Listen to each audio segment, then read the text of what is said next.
సిద్దిపేట జిల్లాలో మాజీ మంత్రి హరీష్ రావు పర్యటించారు. నర్మెటలో పామాయిల్ ఫ్యాక్టరీని పరిశీలించారు. పామాయిల్ రైతులతోటి సమావేశమై వారి సమస్యలను అడిగి తెలుసుకున్నారు. వ్యవసాయాన్ని కేసీఆర్ అద్భుతంగా తీర్చిదిద్దారని, కానీ 2 ఏళ్ల కాంగ్రెస్ పాలనలో అంతా తలకిందులైందన్నారు. యాప్లు మ్యాపులతోటి రైతుల్ని రేవంత్ సర్కార్ ఆగం చేస్తుందని మండిపడ్డారు. కాంగ్రెస్ పాలనలో యూరియా కోసం అన్నదాతలు అరిగోస పడుతున్నారన్నారు. రైతులకు బీఆర్ఎస్ అండగా ఉంటుందని భరోసా ఇచ్చారు. ప్రభుత్వం ఆఫీసర్ల చుట్టూ తిప్పుతా ఉంది, రైతుల ఉసురు పోసుకుంటుంది, రైతులను భిక్షగాళ్లుగా మారుస్తున్నారు. మీరు అంటే నీ యూరియా బస్తాల కోసం ఎన్నిసార్లు తిరగాలి రైతులు? ఈ రకంగా అటు యూరియా సరఫరా బాగాలేదు, ఇటు కరెంట్ సరఫరా బాగాలేదు. రైతు బంధు రేవంత్ రెడ్డి వచ్చినాక 4 పంటలు వచ్చినాయి. 2 సార్లు ఇచ్చిండు రైతు బంధు, 2 సార్లే కొట్టిండు. సగం ఇచ్చిండు, సగమే కొట్టిండు. కరోనా ఉంటే కూడా కేసీఆర్ ఆపలే, కానీ రేవంత్ రెడ్డి ఏది లేకపోయినా రైతు బంధు 2 పంటలకు ఇచ్చి 2 పంటలు ఇవాళ రైతు బంధు ఎగ్గొట్టిన పరిస్థితి.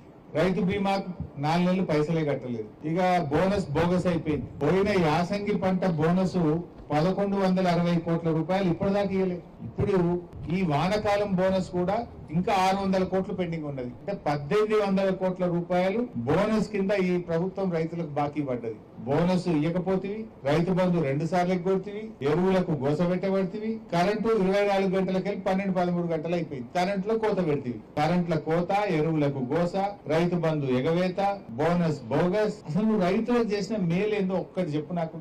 ఇవాళ ఒక 30-40 కోట్లు ఇస్తే మెదక్ జిల్లా, సిద్దిపేట జిల్లా, కరీంనగర్ జిల్లాలో కాళేశ్వరం కింద 2 లక్షల ఎకరాలు పంట పండించవచ్చు. కానీ 2 ఏళ్లలో కాలువలకు ₹1 ఇస్తలేడు. పగబట్టిండు కాళేశ్వరం మీద, కక్ష కట్టిండు రేవంత్ రెడ్డి. ఇలా మెయిన్ కెనాల్ అయిపోయింది, బ్రాంచ్ కెనాల్ అయిపోయింది, పంట కాలువలు అవ్వాలి. నేను అడుగుతున్న 2 సంవత్సరాల్లో కాళేశ్వరం కింద 1 గజం కాలువ తవ్వినవా? 1 ఎకరా భూమి సేకరించినవా?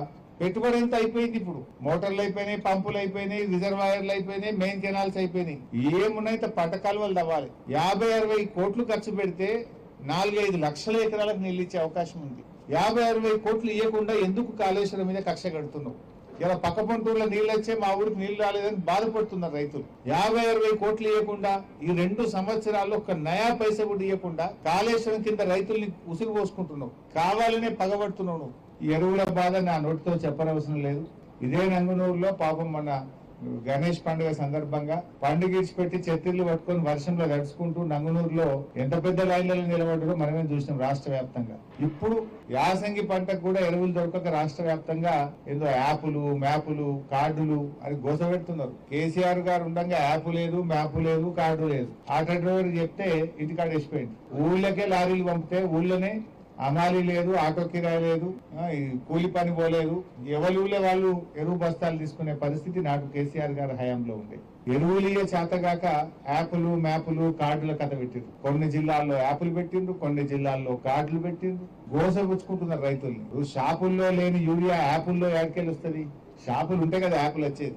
నీ దగ్గర యూరియా లేక అది 3 సార్లు ఇస్తారట. ఆ ఇచ్చే 3 బస్తాలు, 2 బస్తాలు అది 3 సార్లు ఇస్తారట. ఇప్పుడు మక్కకు మన ప్రాంతంలో రైతులు 5-6 సంచులు వేస్తారు. ఇవి 3 ఇస్తా, 4 ఇస్తా అంటే మరి అడిగిపోవాలి మిత్రానికి.